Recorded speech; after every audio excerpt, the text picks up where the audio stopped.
In this video, I am going to explain how mechanical engineering can contribute to the exploration and development of the petroleum potential of the Arctic. I am first going to give a brief introduction about the Arctic and its resources, then talk about the challenges that exist when exploring the Arctic, and finally describe how petroleum explorations in the Arctic can be achieved with the help of mechanical engineering.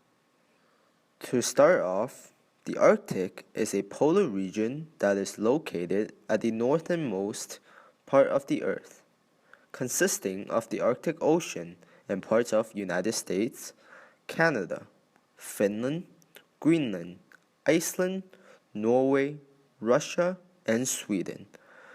Although climate may vary from one region to another, all regions experience long, cold winters and short, cool summers.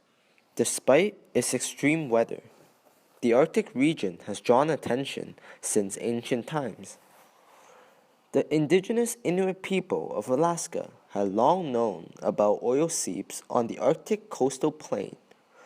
The late 19th to early 20th century saw the first successful exploration and production efforts in Alaska, but the first major commercial oil and gas fields there were discovered only as recently as the late 1950s.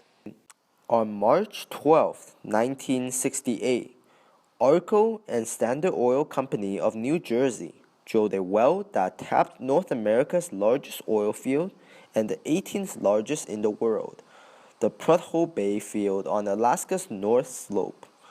An early estimate for the field was 1.5 billion meters cubed of recoverable oil. In 1974, Penarctic Oils discovered the first Canadian Arctic oil field, the Bent Horn field on Cameron Island.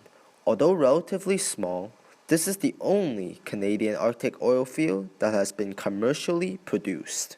In 2000, the U.S. Geological Survey estimated that the Arctic, with 6% of world's area, holds 25% of the world's undiscovered oil and gas reserves. Although this number may seem sufficient enough to attract exploration, not much progress has been made in the last decade.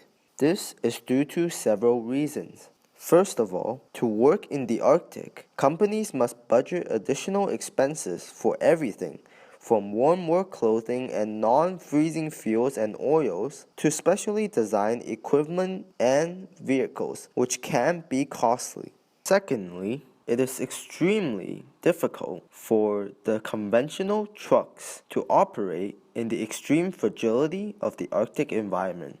Arctic soil, especially in tundra, is particularly vulnerable to damage. Some remnants of seismic exploration activity, trials made by drill, vibrator, and recording vehicles may persist for decades.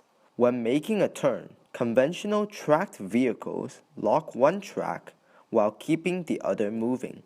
The locked track drags along the ground, often causing damage. This is where mechanical engineering comes in handy. By examining the interaction of the truck tires with the Arctic soil, it has enabled engineers to develop and introduce rubber-tracked, low-ground pressure vehicles to Alaska's North Slope. With this new drive system, both tracks continue to move during a turn, but one of them moves faster than the other, reducing potential damage to the soil. This advancement has led to a lower cost in repairment of equipment, which increased the amount of exploration and development of the Arctic in the past 5 years.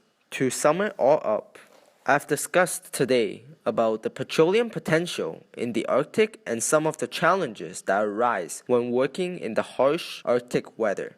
By using mechanical engineering, however, it has enabled engineers to develop better equipment that is more suitable for the extreme weather, cutting down the expense of exploring the petroleum potential in the Arctic. Thank you for your time today, and I hope that you have enjoyed the video.